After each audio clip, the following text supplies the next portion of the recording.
Has anyone seen my mind? I've definitely lost it. I thought it might be in the refrigerator because I found myself standing in front of the open door and then not recalling why I was there. So maybe I put my mind on ice for a while. Perhaps thought cooling it down might make it less likely to be misplaced. The thing is, it's definitely somewhere. It has to be. Maybe it's with that piece of paper I had in my hand not 10 minutes ago, and swear that invisible elves came and removed because I've now torn the room apart, and that piece of paper is nowhere to be seen.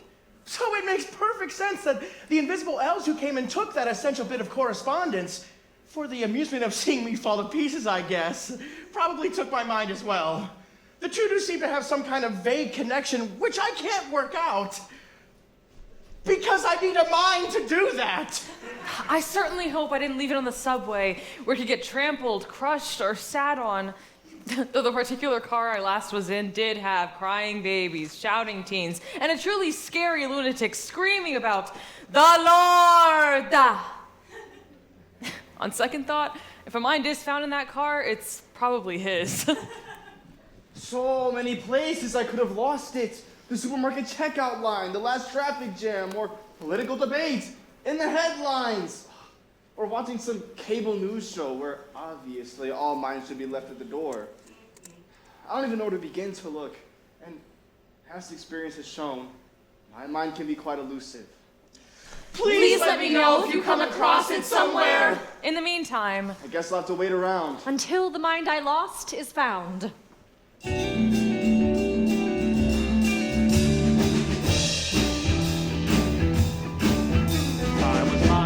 This morning with a hole in my head, and whatever was inside fell out on the bed. The single thought remaining would not go away. Why should I get up? Why should I get up today?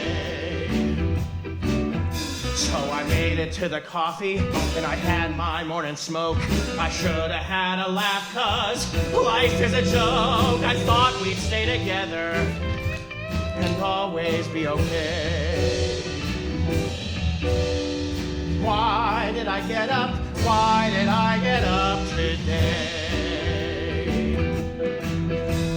The lousy sun is shining, your plants wilt in the glare, dying like our love did, but you don't seem to care.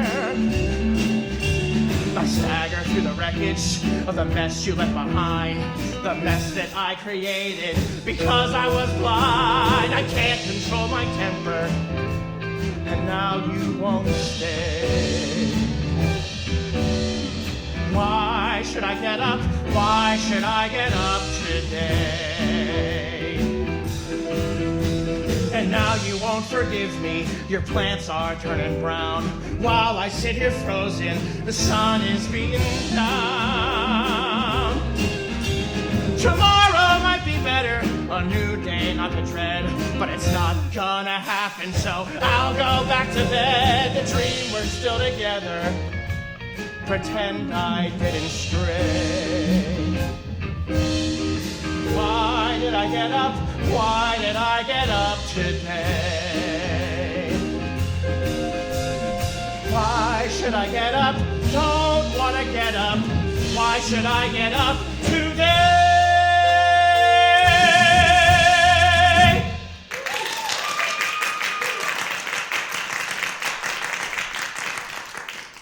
today may be surprising. As days so often are, suddenly a door's closed tight, which you thought was ajar. Or plans which seem cemented may suddenly fall through. So, you pick up the pieces and look for stronger glue. Maybe on awaking, you dread the day ahead, wishing you could skip it and not get out of bed. But then an issue solves itself, and something great occurs. A motor, which you thought had died, comes to life and purrs. Rawr. Of course, there is the flip side. You anticipate your day, work is going great, and you're invited out to play. Then, all that promise bites the dust. Things go from bad to worse. Shiny options start to rust, and you believe you're cursed. Today may be surprising, so best to keep things loose. You can't predict the twists or turns which fate may introduce. Your firm plans and predictions can quickly come undone. Today may be surprising, and that's what makes it fun.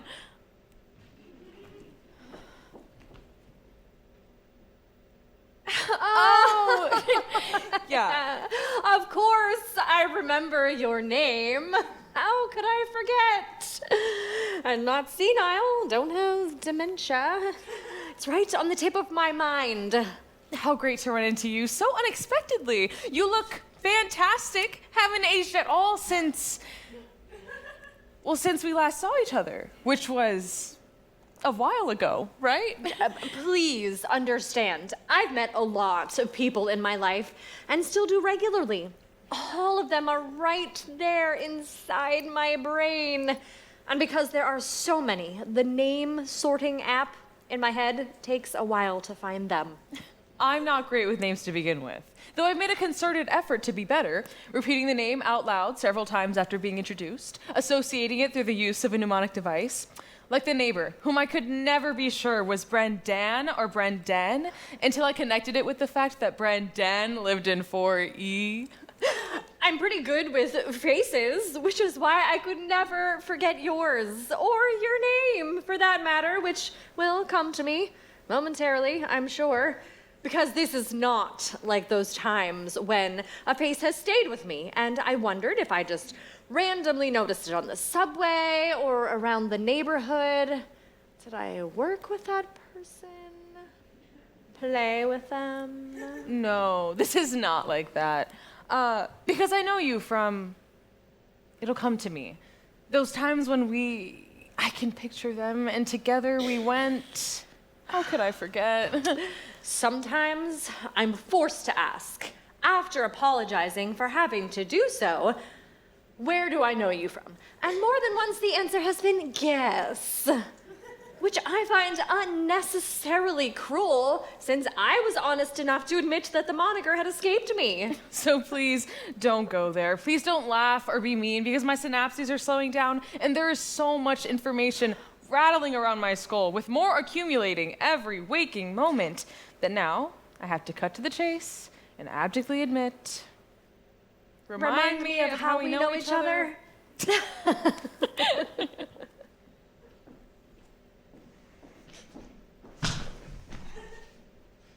I see you coming down the street, knowing that our paths will meet, so the question how to greet you rears its ugly head.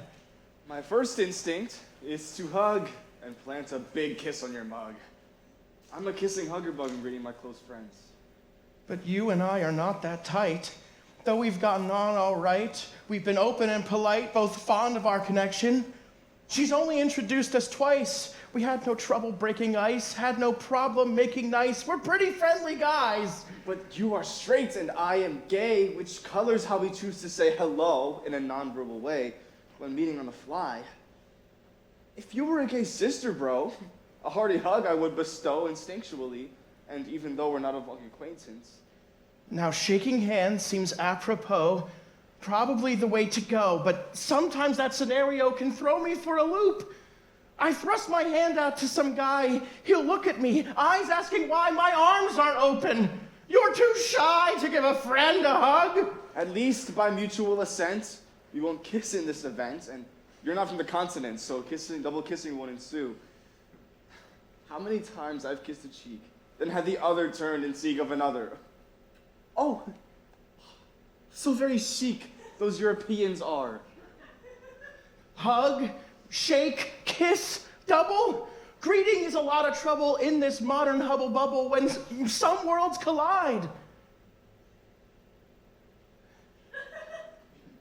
We're approaching, getting near. Both are grinning ear to ear, neither showing any fear. We don't know what to do. I'll defer to your first move, following your greeting groove. No need for doubt or self-reprove. We're only saying hi! Everything's moving much too fast. I tried to keep up. I try to get past longing for life at an easier pace. The times when the rats were still in the race. And I do okay. I'm computer literate. I no longer watch TV. I never am God saying fiddle-dee-dee. The devoutly modern may dub me a sinner, but I'll never give up believing in dinner. I've read in the rag something truly amazing. A new form of eating that some have dubbed grazing. It's like noshing or nibbling or tween meal snacks, though meals are precisely what this diet lacks. Chris sandwiches here. Or falafels there. Or cups of tafuti in times of despair. I may be old-fashioned. I really don't care. But I believe in dinner. 'Cause nothing is better at the end of the day. Then candles and music and an artful display of delectable dishes. Accompanied by wine. And you at the table when it's time to dine. Let the waves of Nouveau graze all they will. Let's do the kitchen! To perfect the skill of making a meal that's memorably fine. An edible art we proudly would sign. We're not getting younger. We're not getting thinner. But whatever else happens, we've still got our dinner. Well, if you're down and if you're blue and you don't know how you'll make it through, there's a source of comfort which will help you through the day. We're gonna eat our troubles away. We're gonna munch, we're gonna die, we're gonna wash it down with wine. We're gonna keep the food coming till there is a brighter day. We're gonna eat our troubles away. My mama used to say to me when I was needing sympathy, child, that face can stop a Chevrolet. Get on through that kitchen door. Mama's just been to the store. We're gonna eat our troubles away. We're gonna laugh. We're gonna schmooze. We're gonna pass the weed and booze. We're gonna stay there at the table till there's nothing left to say. We're gonna eat our troubles away. Maybe are you feeling down? Let's get up and go to town. Hey, I'm not in any mood to play. Daddy needs a little drink, little juice to help him stay. We're gonna eat our troubles away. We're gonna feast all through the night. Through the night, we're gonna relish every bite. We're gonna savor every flavor from the soup to the souffle. We're gonna eat our troubles away. We're gonna munch. We're gonna dine. We're gonna wash it down with wine. We're gonna keep the food coming till there is a brighter day. We're gonna eat our troubles, gonna eat our troubles, gonna eat our troubles, gonna eat our troubles, gonna eat our troubles, gonna eat our troubles, gonna eat our troubles, gonna eat our troubles, gonna eat our troubles, gonna eat our troubles, gonna eat our troubles away.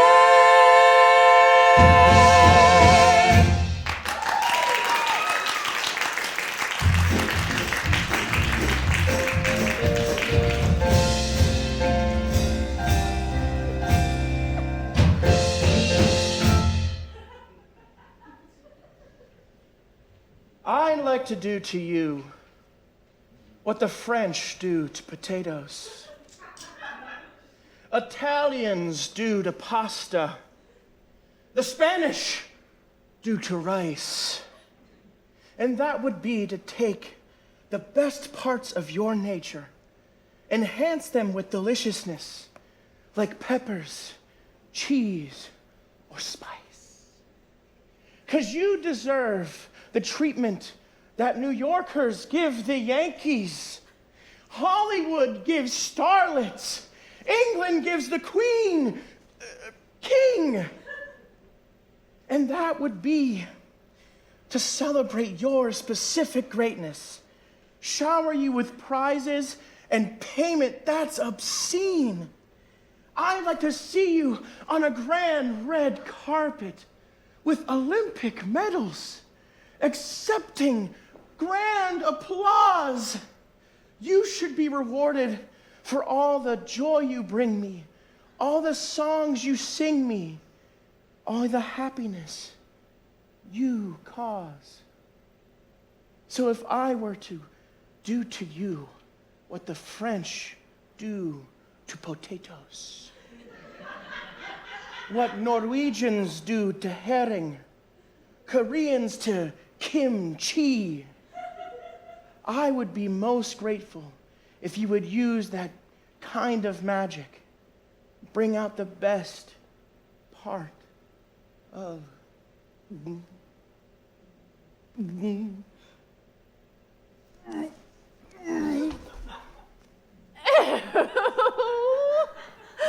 I don't even really know you.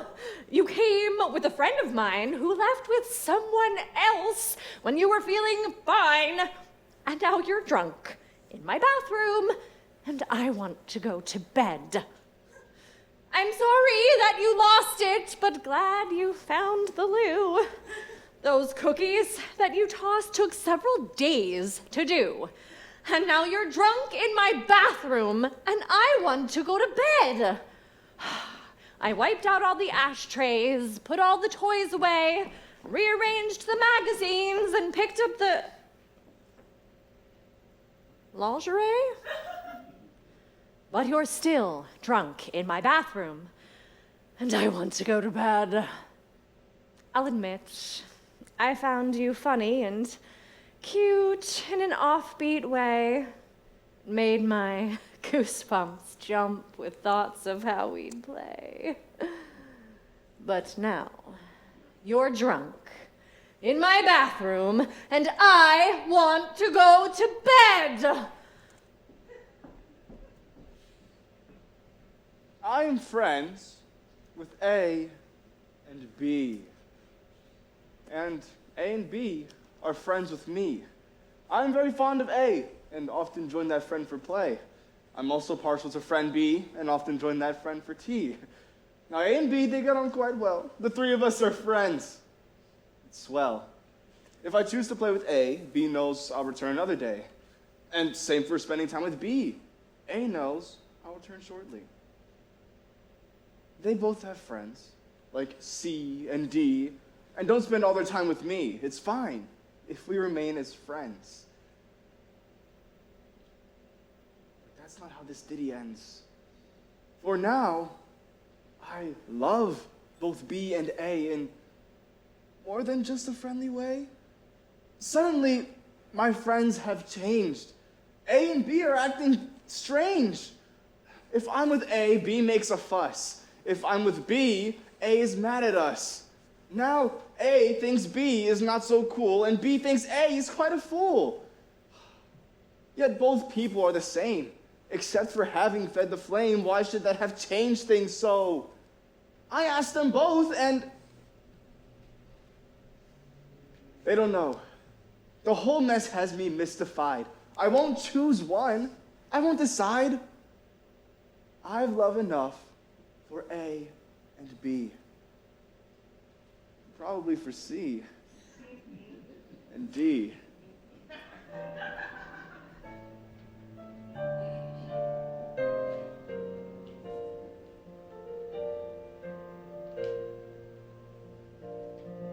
I don't want to get married just because we can. Don't want a trip to the altar like a woman and a man. All this fuss about marriage I've never understood. I don't want to get married, 'cause what we've got is so good. it's illegal. Just because it's cool. Because it offends the old school. We don't need their approval. The rituals and rites. We just need to share our nights. I don't wanna get married when all is said and done. Why should we go formal when we're having so much fun? Making everything legal could kill us livelihood. I don't wanna get married, 'cause what we've got is so good. I support your right to do so, if that is what you choose. I don't want a trousseau or those after-wedding blues. All our parents were married, just to look where that led to. I don't want what they were sold, oh, do you? I don't want to get married, I'm doing it for you. Maybe I'll feel better when we finally say I do. Don't know why I agreed to when I swore I never would. I don't want to get married. I don't want to get married, 'cause what we've got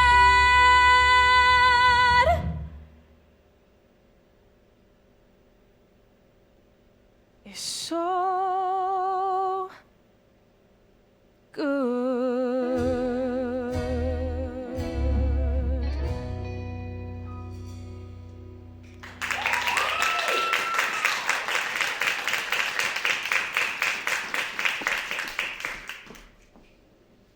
First, it felt strange to hear another man refer to his husband. Just like it first felt odd to see two men kiss on a screen or hold hands on the street. And it still does in far too many parts of the planet. Then we got married, and it felt even weirder to introduce or mention each other as my husband. And though we are legally married and far from the first of the male persuasion to be wed, using that word for each other felt like a grenade in the conversation, an inherent confrontation of the norm. And in a way it was. After a high school classmate heard me refer to my husband at a reunion, she asked, "But which of you is the wife?" And I answered, "Both. We're both husbands, we're both wives." Which only confused her more. But that's the truth. We are married, we are husbands, and we felt and acted that way for years before it became possible to be called that in the myopic eyes of the law. Now, after myriad repetitions, we don't question the correct term for each other. The word rolls off the tongue without a thought. Normalized, like so many things over time, just by stating the obvious.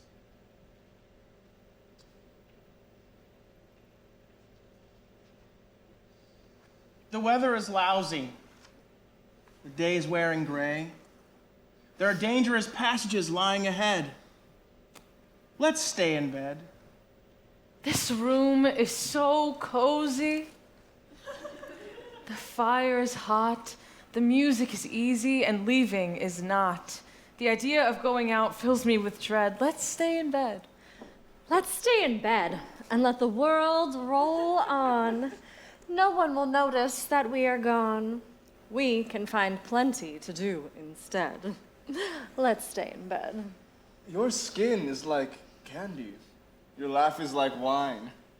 Our conversation's like going to dine. Not a menu in town can leave us better fed. Let's stay in bed. Stop it. Stop. landing in green tropics from the icy white of snow. You are a vacation where balmy breezes blow. A sudden change of scenery, of climate, or of mood, a flood of new sensations. A shift in attitude can all be realized without an airplane ride. Just your entrance on the scene puts me in the tide of gently lapping waters, a palm tree's waving boughs, all the island fantasies that getaways arouse. Or in the dead of winter or summer's awful heat, you are like a weekend at a swank retreat. Or when the scenery's sterile, generic, urban sprawl, you're a ride in countryside with a waterfall. We both do love to travel, a passion that we share, but everywhere's vacation, as long as you are there. Ah! I left home without my phone.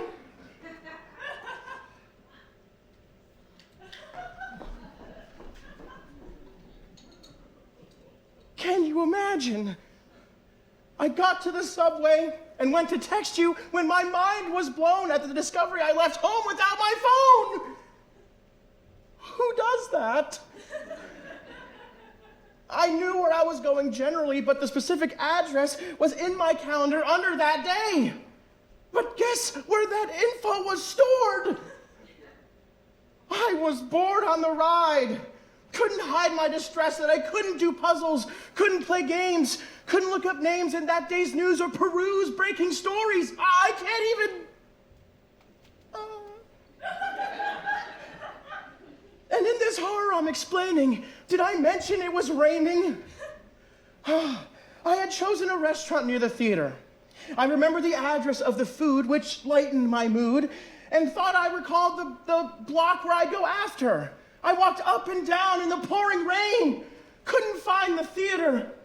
So I went to eat, feeling beat as I sat there by myself with no device. Really nice, dude. Really nice.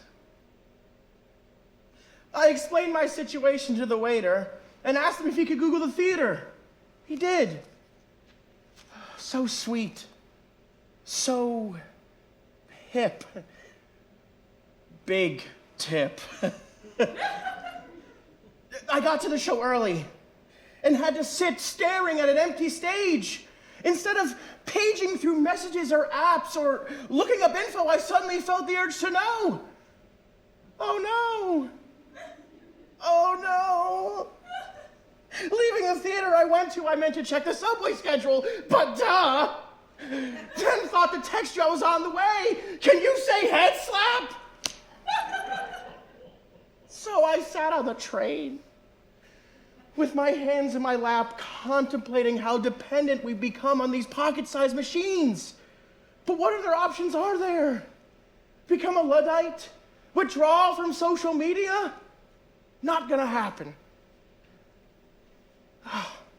If I could barely manage those hours without my phone, how could I get through life without my phone?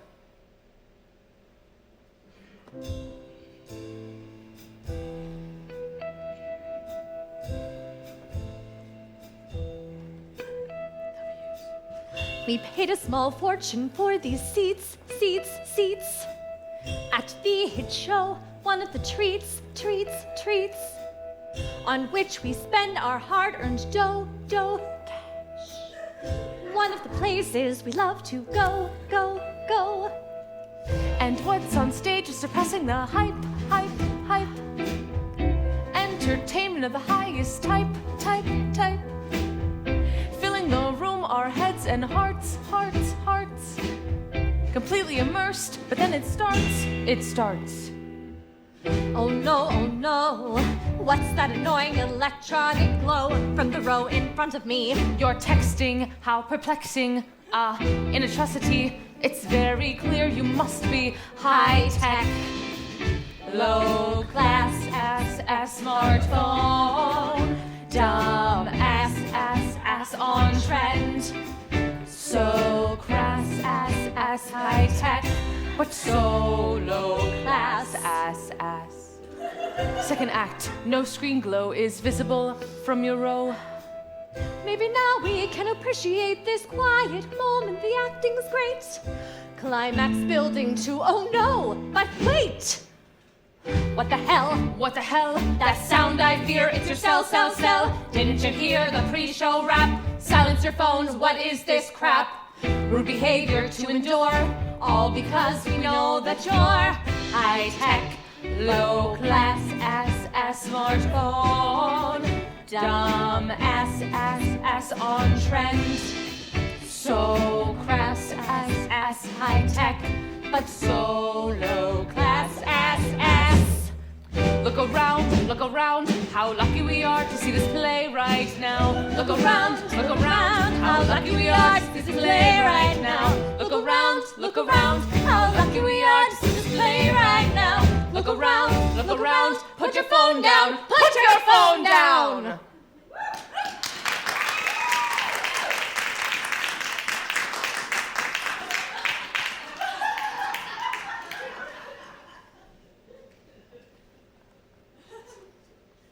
If you cast your lot with the theater gods, beware, my friend, beware, for they can raise the curtain over triumph or despair. You may have plotted long and hard to ensure the first, but they will have the final say, whatever you've rehearsed. They might display your name in lights so bright you run for shade. Then shatter every blinking bulb in all the plans you've made. The theater gods can bring you joy in flights of fantasy, then crash you into mountains of deep despondency. Or cast an instant family who share a common goal. Then, when you start to feel at home, give them another role. Those gods can make you busy as a bee about to burst, then leave you feeling useless, indigent, and cursed. Or deliver new admirers by the score or more. Then send them begging autographs at some other backstage door. But when those gods are smiling, few feelings can compete. The hum of great rehearsals. The song of work replete, with sharing and creation, with camaraderie and scope. the rhythm of endeavor, the melody of hope. But when they turn indifferent, few feelings can be worse. The energy made negative, the poetry made terse. If you cast your lot with the theater gods, I won't discourage you. I understand, because we're alike. What else could we do? Somehow, we had this calling to temples of unreal, where pity, fear, and untold mirth wait for their reveal. Maybe we don't cast our lot. Perhaps those gods chose us. We can only play our roles and pray they're generous.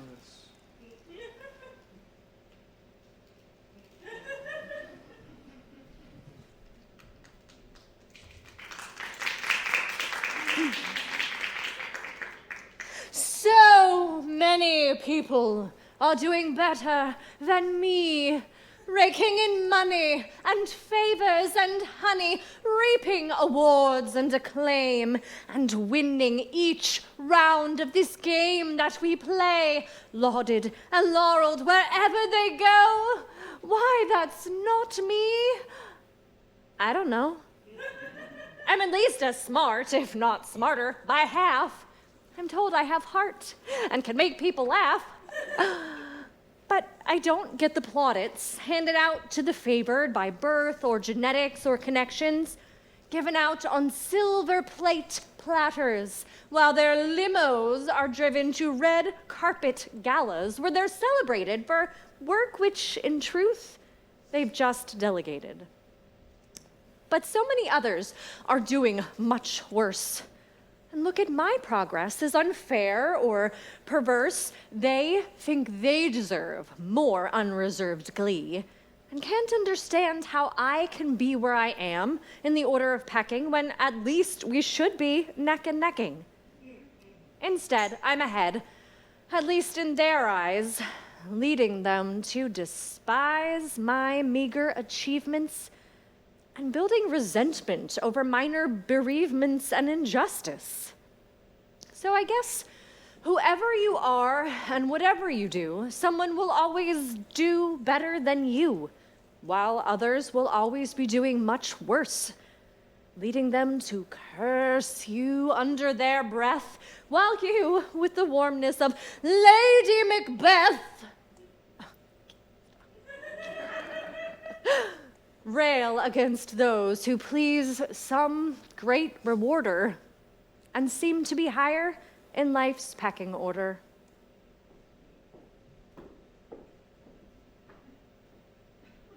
Perception is all about where you're standing.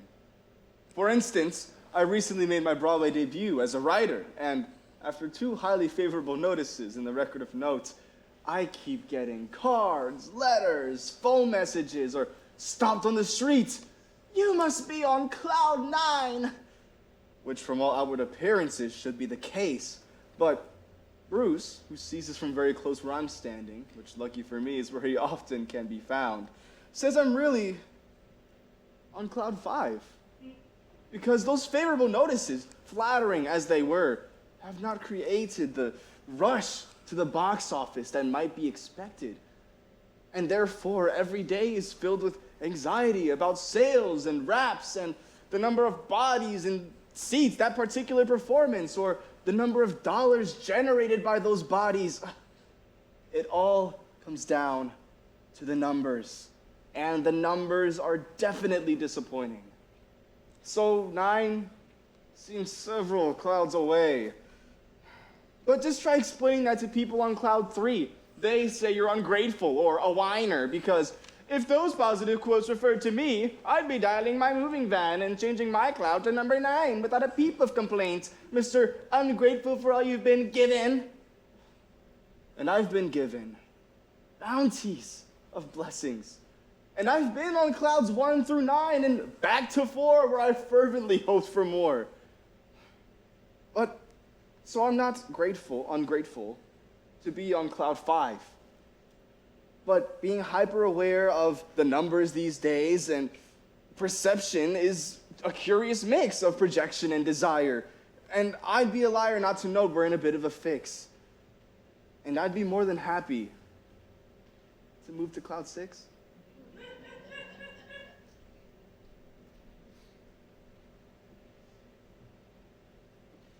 Sondheim. Left at intermission. And I don't know what to do with that. I knew where he was sitting, and I made a point of not looking that direction during the first act.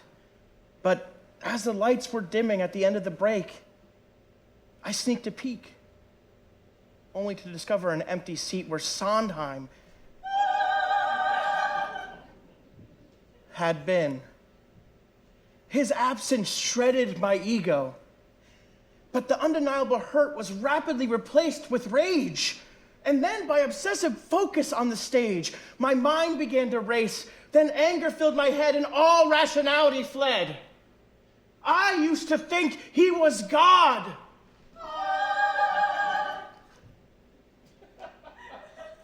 Because I so admired his craft. Then I came to realize he was only human. And not a very nice one at that. From what I'd heard.